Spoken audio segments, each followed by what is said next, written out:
తిరుపతి పురవీధులు గోవింద నామాలతో మారుమోగుతున్నాయి. శ్రీ వెంకటేశ్వర స్వామి కొలువైన తిరుపతి క్షేత్రంలో అడుగడుగునా భక్తిభావం పెంపొందించాలన్న సంకల్పంతో స్థానిక భజన మండలి కళాకారులు శ్రీవారికి ఎంతో ఇష్టమైన ధనుర్మాసంలో శనివారం రోజున నగర సంకీర్తన చేస్తున్నారు. 100 మందికి పైగా భజన మండలి కళాకారులు ప్రతి శనివారం ఉదయం 5 గంటలకి సాంప్రదాయ వస్త్రాలతో నుదుటిపైన గోవింద నామాలతో స్థానిక గోవిందరాజస్వామి ఆలయం వద్దకు చేరుకుంటున్నారు. అక్కడి నుంచి మేళతాళాలు, మంగళ వాయిద్యాల నడుమ తిరువీధులలో నగర సంకీర్తన చేస్తూ నగరంలో ఆధ్యాత్మిక శోభను తీసుకొస్తున్నారు. నగర సంకీర్తన అనంతరం భక్తులకు అన్నప్రసాదాలు పంపిణీ చేశారు. ఈ కార్యక్రమంలో నగర సంకీర్తన మండలి సభ్యులు గుండాల గోపీనాథ్, వాసుదేవరెడ్డి, రాజశేఖర రెడ్డి, మేఘల గంగయ్య, నరసింహారెడ్డి, ధనుంజయ రెడ్డి, కొండి చెంగారెడ్డి, మురళీధరరెడ్డి, భాస్కరాచారి, మురళి, తొండంనాడు సుబ్రహ్మణ్యం, అన్నూరు మున్రత్నమాచారి, మధు, చంద్రబాబు నాయుడు, నాగేశ్వరరెడ్డి, శాంబోల హరినాథ్, పొన్నాల జయజరెడ్డి, పద్మావతి, సిద్దమ్మ, అరుణ, జయమ్మ, పార్వతి, మునీందర్ రెడ్డి, రెడ్డిబాబు కల్పన తదితరులు పాల్గొన్నారు. నూతన సంవత్సరం కొత్త సంవత్సరంలో ధనుర్మాసంలో మొట్టమొదటి శనివారము. ఈ ధనుర్మాసము విశేషమైనటువంటిది భగవంతులకి. ఎందుకంటే కృష్ణ అవతారము 9వ అవతారము కృష్ణుని యొక్క అవతారము. ఈ ధనుర్మాసంలో విశేషమైనటువంటి అందరికీ పూజలు జరుపుతూ ఉంటారు. ఎందుకంటే ఉదయాత్పూర్వం బ్రహ్మముహూర్తంలో స్వాములకంతా కూడా ఈ యొక్క నిత్య పూజలు చేస్తున్నారు.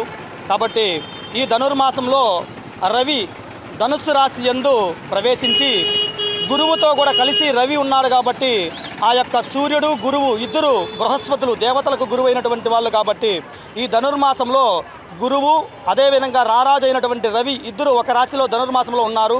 కాబట్టి ధనుస్సు అంటే బాణము.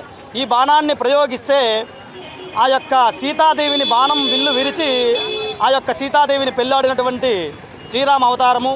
అదేవిధంగా కృష్ణావతారంలో అర్జునుడికి ఆ మత్స్యావతారం అంటే ఆ మత్స్యాన్ని కొట్టినటువంటి విల్లుతో ఈ యొక్క అవతరించినటువంటి శ్రీకృష్ణ పరమాత్మ అవతారంలో పాండవుల యొక్క అర్జునుడికి ఇచ్చినటువంటి విల్లు ఇవన్నీ కూడా ధనుస్సులోనే వస్తుంది. కాబట్టి ఈ ధనుర్మాసము చాలా విశేషమైనటువంటిది. కాబట్టి ఈ నేపథ్యంలో ఈ శనివారం గోపీనాథ్ గారి యొక్క ఆధ్వర్యంలో తిరుపతి యొక్క గోవిందరాజుల స్వామి ఆలయ సన్నిధానంలో తిరుమాడ వీధుల్లో 4 దిక్కుల యందు అతి వైభవంగా గండదీపంతో ఆ యొక్క తిరుపతి భక్తులంతా కలిసిమెలిసి ఆ యొక్క భజన బృందంతో ఆ గోవింద నామస్మరణ చేస్తూ పురవీధుల యందు మాడవీధుల యందు తిరిగి ఆ స్వామివారిని దర్శించుకున్నారు. కాబట్టి ఆ యొక్క ధనుర్మాసంలో ఉన్నటువంటి ఈ యొక్క రవి మకరము అంటే మకర సంక్రాంతి వచ్చేటటువంటి రోజున రవి సంక్రమించి మరుసటి ఆ యొక్క మకర రాశికి వెళ్తాడు. అప్పుడే మకర సంక్రాంతి జరుగుతుంది. ఆ శుభవేళల్లో మనమంతా కూడా ఆ యొక్క ఉత్తరాయణ పుణ్యకాలం వస్తుంది. కాబట్టి ఈ యొక్క దక్షిణాయన పుణ్యకాలంలో మనం చేసినటువంటి పాపాలన్నీ తొలగిపోయి ఈ యొక్క వైకుంఠ ఏకాదశి ప్రాయచిత్తంగా మనకి వైకుంఠాన్ని చూపించి స్వామివారు మీ పాపాలని విముక్తి కలిగించుకోండి. కొత్త నూతన సంవత్సరంలో అందరికీ క్షేమస్థైర్య, ధైర్య, విజయ, వీర్య, అభయ, ఆయురారోగ్యాలని ఈ యొక్క భజన బృందములకి, తిరుపతి గ్రామస్తులకి, పురవీధుల యందు అందరూ భక్తితో చేసినటువంటి వాళ్ళకి అంతా కూడా శ్రీ మహావిష్ణువు తోడు నీడగా ఉండి అందరినీ కాపాడాలని మరి ఆ యొక్క స్వామివారి పాదార చెంత నమస్కారం చేసుకుంటూ నగర సంకీర్తన చేసినటువంటి వారికి కూడా స్వామి యొక్క అనుగ్రహం కలగాలి అని ప్రార్థించుకుంటున్నాం. నమో నారాయణాయ.